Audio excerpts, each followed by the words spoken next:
The reason that we're jumping to lesson 9.8 in chapter 9 part 1 is because the discriminant is something that you can use when you're graphing and when we get to chapter 9 part 2 when you're solving. So we're going to go ahead and teach it now so that you can also use it while you're graphing in chapter 9 part 1. We're going back to the same quadratic standard form equation, y equals ax squared plus bx plus c. Remember, a is always in front of your x squared, b is always in front of your x, c is always a constant. And here's your formula for your discriminant. It's b squared minus 4ac. So you would plug in whatever's with x here and square it, multiply 4 times a and c, subtract this from whatever your b squared was, and you'll get your discriminant. Once you have this answer, this solution, here's what you're going to look at with it.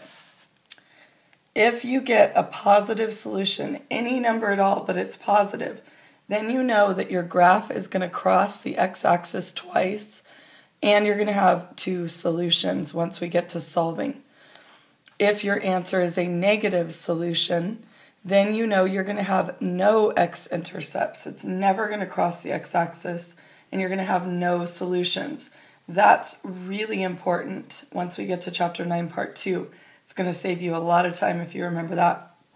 And then if you get the answer 0 as a solution, you're going to have one x-intercept or one solution.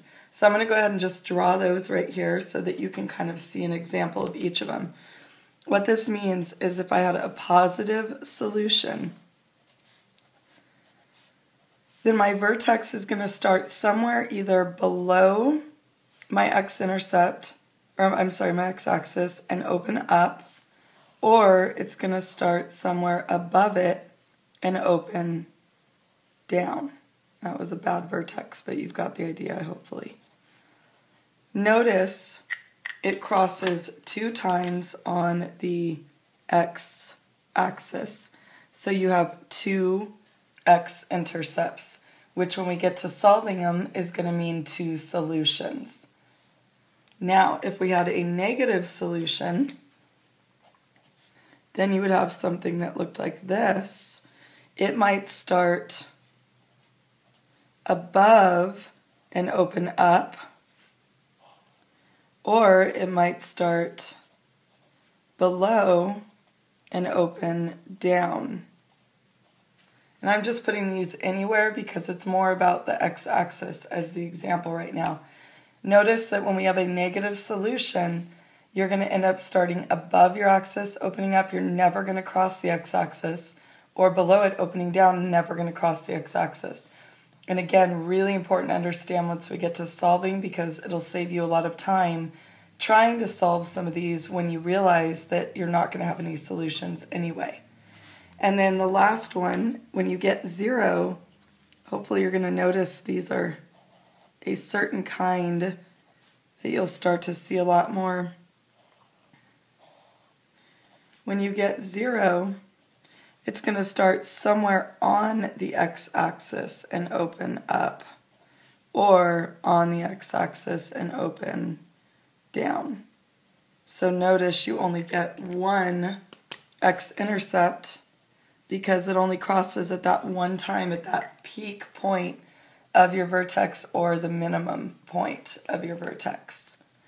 Go ahead and draw those pictures so it can help you remember what you're getting when you're getting your discriminant, and then we'll go through a couple examples. Hit play when you're ready. Copy example 1 down. When you're ready, hit play. All right, so remember our discriminant is b squared minus 4ac. So what you're going to do is you're going to take a, b, and c. So look up here, a is 4, b is negative 12, c is 9. So a equals 4, b equals negative 12, c equals 9. Plug these in and evaluate, find your solution. That's all you're doing with the discriminant.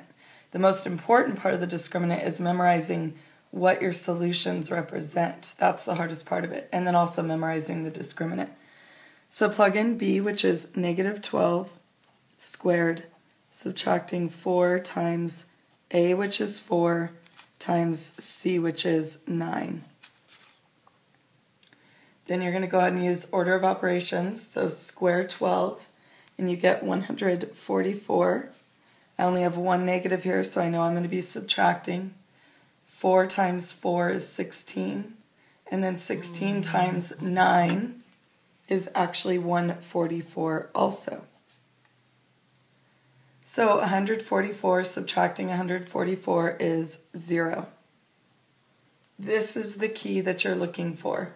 Because you have 0, you have to stop and think, does 0 mean I have one solution, no solutions, or two solutions? And if you go back to your original notes, 0 is the one that crosses right on the x-axis. It's really easy to think 0 means no solutions because we're used to 0 having no value.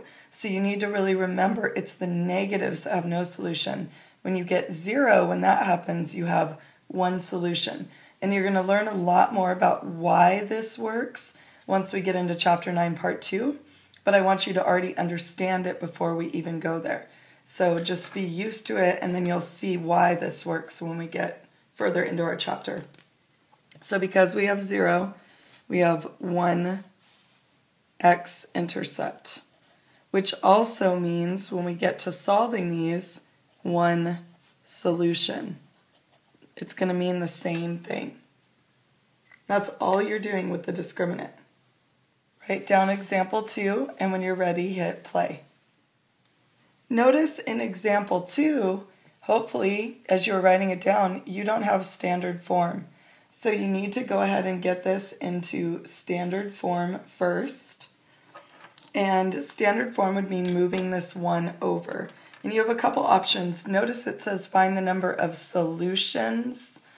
Again, this is something we're going to go into more in Chapter 9, Part 2, but it's a pretty basic rule to follow for right now until you understand more. We're looking for the same exact thing. Only difference is here you have the letter y equals something. And once you're going to notice here, when we move 1, we're going to have equals 0. Which is fine, it's just for solving the equation. So if we take 3x squared minus 5x equals 1, we're going to go ahead and subtract 1 from both sides. We end up with 3x squared subtracting 5x subtracting 1 equals 0. That's what you want for standard form. And it's because, think about what we know about our graphs. When y is 0, we're going to get our x-intercepts. So that's kind of why that relates, which you'll learn more about later. Go ahead and label your A, B, C. So A is 3, B is -5, C is -1. Notice how important it was to move that into standard form. Otherwise, you would have had a positive one here, and it would have changed your whole discriminant. So now, hopefully, you're kind of memorizing the discriminant. If you're not, write it over here, b squared minus 4ac. And we're just going to plug those in and evaluate. So b is a -5 squared subtracting 4 times a times c. -5 squared is 25 because our negative cancels because it was in parentheses. And then when we multiply 4, well, negative times negative, we know we're going to end up with a positive. So I'm going to go ahead and just make that positive now. And then 4 times 3 is 12. 12 times 1 is 12. So we end up with 25 plus 12, which is 37. You have a positive answer. And remember, it's not about the number. It's about being positive, negative, or 0. When you have a positive solution, you have 2 solutions or 2 x-intercepts. If you're talking about solving it, you'd say 2 solutions. If you're talking about graphing it, you'd say 2 x-intercepts. I'm going to start this example with the book because I just want you to see the picture so that you can visualize it as I read it. And then I'll take the book away and we'll write some stuff down. But it says a construction worker on the ground, so here's the guy on the ground, tosses an apple to a fellow worker who is 20 feet above the ground. The starting height of the apple is 5 feet. So the apple is starting right there at 5 feet. Its initial upward velocity is 30 feet per second. So it's traveling at 30 feet per second. They want to know, will the apple reach the second worker? So looking to see, did this man toss the apple high enough to where it's going to reach the guy's hands perfectly? One solution. Is it going to go above him and come back down? Two solutions, two possible times. Or is it never going to reach him and he can't even get it at all? And that would be a negative or no solutions. If you ever need to go back to this example, this is example 3 on page 472. If you ever want to look at the picture again and kind of read it again in full words.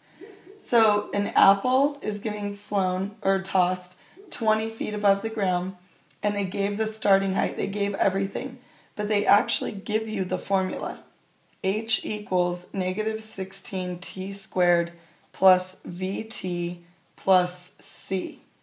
So you've got to figure out which letters they gave you of information up there. And if you think about it, it says 20 feet above the ground. That's going to be your height.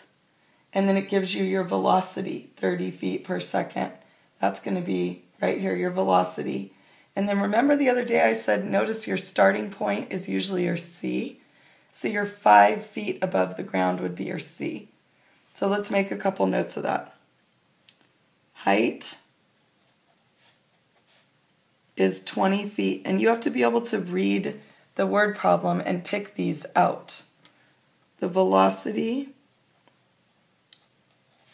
is 30 feet per second. And then the initial height, or the starting point,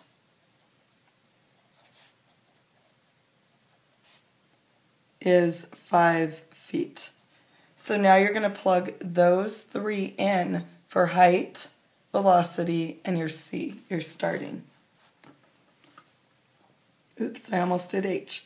20 equals negative 16t squared, because we don't know the time, plus 30t plus 5. And again, we pulled those from that information. Now you have to ask yourself, is this in standard form? And it's not. So you're going to convert it to standard form by subtracting 20 from each side. Notice I lined it up with its like term. I get 0 equals a negative 16t squared plus 30t subtracting 15. Now I need to think about, because this is asking about the highest point, is it going to reach the person?